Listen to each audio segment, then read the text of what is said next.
Tomorrow. Tomorrow's the last day. Yeah, today and tomorrow kind of heavy work day, Tuesday, Wednesday type mentality, and then back it up when we're down there. So we kind of treat these lead ups to the bowl games as 2 game weeks with bonus days built in, and just trying to not have anything new really once we're down there, and it's just tightening up execution, editing things out rather than adding things in.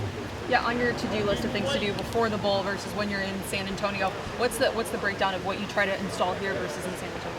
Well, we try to get everything installed here. We try to, and that's the thing you have to fight in whether it's a bye week or a bowl prep, is you're going to do a few things differently based on things that you perceive are things that you can get done against an opponent. But you need to fight the urge to, 2 days before the game, add 17 plays or add, 14 new defenses, because you can't execute at a high level. So we try to take that approach and get our guys to just play, cleanly and confidently. When the guys go home, do you want them to do anything, or do you want to kind of take a complete mental break, given you have 8 days in San Antonio? Right, we're a little bit of everything. We want to be, we always kind of joke that we want to be great at 7-on-7, then we want to be great at Thanksgiving or Christmas in this case, or whatever.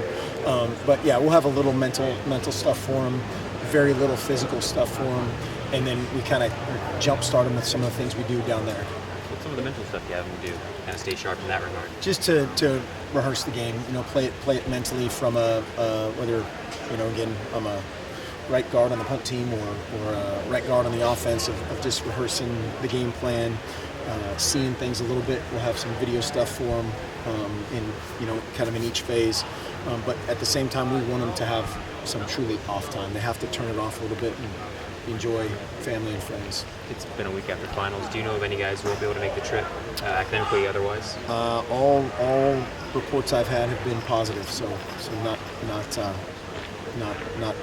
anything that I know of. You've been kind of in and out, a couple days on, day off, couple days on, day off. How have guys handled that schedule in terms of bringing it every day? Pretty well. I thought we were a little sluggish yesterday. Today was better from an effort standpoint. Now we need to clean up the execution, and that again is just what you worry about of mentally turning it on, turning it off. We'd rather just flip it on, go hot and heavy there for a few days, and then flip it completely off. What was your favorite part of the San Antonio trip a couple years ago? Winning the game. Well, I think selfishly it was kind of, I think I said last year, it was coaching 505, being around Mac Brown and watching how much people cared about him and taking notes on everything, just how he handled himself and how he did things, and tried to sidle up to him on many occasions, and he's been great to me ever since, of just being a sounding board for things. And then just how our guys behaved. We played hard, didn't play smart necessarily or cleanly, but played hard and won. Are there any pros or cons of going back to a place that you've been fairly recently? I think a ton of pros. I mean, the people there were awesome and are awesome. They've treated us really well, and it's the same hotel, the same practice site, the same meeting rooms, and all those things. So there's a little familiarity that way, and the cons are you're playing another extremely talented team from Texas, and so there'll be that home game element and a really good group on the other sideline. Have you played in bowl games the last couple of years that are later in the bowl calendar season? Does that help and guys kind of know how to handle getting to go home a little bit for Christmas and stuff like that? Hopefully that's the routine, and it's a good. This calendar I think is our best one as far as game prep, and then we have a good chunk of time off. And we're going to rally back up in San Antonio on the 26th and get it back rolling. Now that you're installing some things, what's something schematically on each side of the ball they do that you really want your guys to be aware of? Well, defensively they they play their defense really well, but then they play plays really well. They play scheme really well. You can tell that he kind of tries to have the chalk last in terms of adjusting the defense right up until the snap, and they do a tremendous job of it. Most teams, when they do that, somebody's out of position. Of whether they're peeking in the sideline and trying to get something defensively, but they do it really well. And, just how hard they play, how physical they are. Offensively, obviously, there's schematic challenges from whether it's personnel, 12 personnel, 10 personnel, 11 personnel, all the recognition that normally goes on, and then the dudes doing it are really good. The quarterback is fantastic. It's not just Dotson, it's the other wideouts, the other tailbacks that are extremely talented.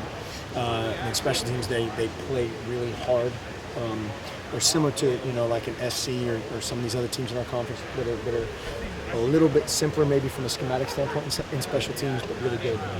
I think Mac Brown gave you a pair of silver spur cufflinks, if I'm correct. Are you planning on breaking those out as like a good luck charm? Spurs, not cufflinks. Spurs, They're actual excuse me. spurs. Oh, they're actual Yeah, spurs. Oh, I absolutely. thought they were cufflinks. Never mind. So He I was knows gonna that ask I'm if you were not. going to break them You out. can't wear but- cufflinks from Coos Bay. No. That get beat up.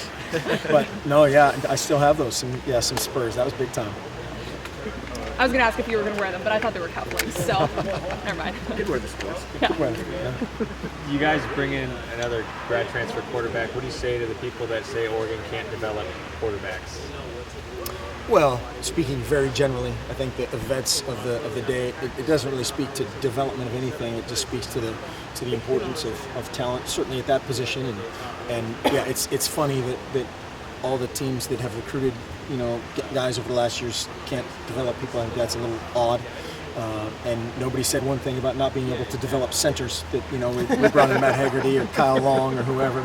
And so, if a guy fits our criteria off the field and fits our criteria on the field, and it fits, we're gonna see if we can make it happen. Does it speak to how difficult it is to really identify a guy in high school to be able to play that position at a high level? I think that's fair. It's getting, I said at the beginning, quarterback play is becoming more like a club sport. Like growing up, and these guys are so individualized. They're not, playing basketball and leading. They're not playing baseball and leading. They're not, maybe failing.